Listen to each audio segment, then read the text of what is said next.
আজকের দিনটা আমার জন্য খুবই স্পেশাল। তো কেন স্পেশাল সেটা জানতে হলে ভিডিওটা এন্ড পর্যন্ত দেখো।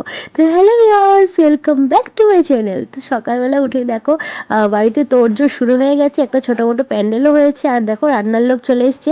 তো আজকে রান্নাতে ছিল মঞ্জুদি। তো মঞ্জুদি দেখো এখানটা ডাল বসিয়ে দিয়েছে, আর এদিকে মাছ রাখা হয়েছিল, তো মাছগুলো কেটে দিয়ে গেছে। তো এখানটায় দেখো মাসি মাছগুলো ধুয়ে দিচ্ছে ভালো করে। তো সমস্ত রান্নাবান্নার আয়োজন পুরো শুরু হয়ে গেছে। তো আমিও স্নান করে নিয়েছি, আর দেখো বোন এখানটা আমাকে একটু আলতা পরিয়ে দিচ্ছিল।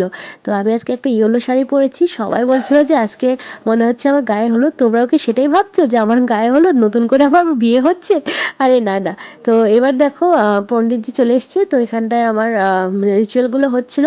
তো এবার নিশ্চয়ই সবাই বুঝে গেছো যে অ্যাকচুয়ালি আজকে কি। তো আমি মা হতে চলেছি। তো আজকে আমার সাত। তো তার জন্য এখানটায় দেখো সমস্ত রিচুয়ালগুলো করা হচ্ছিল। তো এখানটা দেখো আমাকে 5 ফল বেঁধে দিল। তো এই দিনটা প্রত্যেকটা মেয়েরই খুব একটা স্বপ্নের, একটা শখের দিন। বিয়ের পর প্রত্যেকটা মেয়ে এই দিনটির জন্য ওয়েট করে থাকে, আর ফাইনালি 3 বছর পরও আমার জীবনে দিনটা এলো।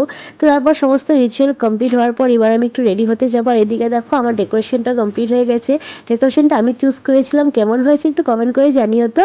তো তারপর দেখো আমি মেকআপে বসে গেছি, আর আজকে মেকআপটা আমি নিজেই করেছি, আর আমার হেয়ারটাতে একটু হেল্প করেছিল মৌসুমি।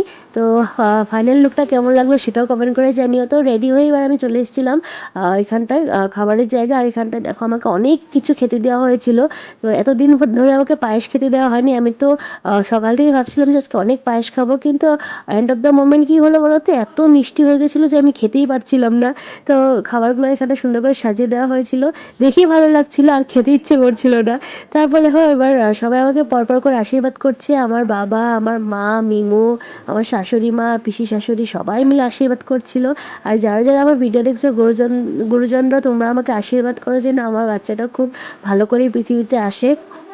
তো এবার সবাই আশীর্বাদ পর্ব শেষ হওয়ার পর এবার আমরা খেতে বসবো। আর নিয়ম আছে নাকি 3-4 জন বাচ্চাকে নিয়ে খেতে বসতে হয়। আজকে তো আমি সবার কাছ থেকে অনেক অনেক অনেক ভালোবাসা, অনেক অনেক অনেক আশীর্বাদ পেয়েছি। তো সমস্ত রিচুয়াল কমপ্লিটের পর এবার আমি 3-4 জন কে সাথে নিয়ে খেতে বসে পড়েছি। তো খাবার মেনুতে অনেক কিছু ছিল। 5 রকমের ভাজি ছিল, একটা ভেজ ডাল, সাদা ভাত, ফ্রাইড রাইস, শাহি পনির, একটা লাউ ঘন্টা ছিল, মাছের ঝোল ছিল, পায়েস, দই, মিষ্টি, কেক, চকলেট, কত কী যে ছিল যে গুণে শেষ করা যাচ্ছে না। একার পক্ষে তো খাওয়া পসিবল না, আমরা 4 জন মিলেও পুরোটা খেতে পারিনি, কমপ্লিট করতে পারিনি। তো এবার তার মধ্যে আবার লোকজনও চলে এসছে। তো সবাই খেতেও বসে পড়েছি, যেহেতু অকেশনটা দুপুরে ছিল। তো সমস্ত কিছু কমপ্লিটের পর এবার বিকেলে আবার সবাই মিলে খুব এনজয় করেছে, খুব ডান্স করেছে। তো কাজল ওরা এসেছিলো, ওরাই সকাল থেকে সমস্ত কিছু করেছে একা হাতে। তারপর আমরা সবাই মিলে খুবই এনজয় করেছি, আজকে খুবই মজা হয়েছে, দিনটা ভীষণই ভালো কেটেছে। তো একটা বেবি শাওয়ারের আমি ভিডিও তোমাদের সাথে শেয়ার করব। তো যেটা ক্যামেরাম্যান শ্যুট করেছিল সেটা আমি খুব শীঘ্রই শেয়ার করব। তো ফাইনালি দিনটা শেষ হলো, সবাই ভীষণ টায়ার্ড হয়ে গেছে। তো আমি আর মিমু তো বলার মতনই খুবই টায়ার্ড। তো রাত্রে আর খাওয়া দাওয়া করতেও ইচ্ছে করছিল না। তো আমি একটু মিমুর কোলে শুয়ে শুয়ে রেস্ট করলাম।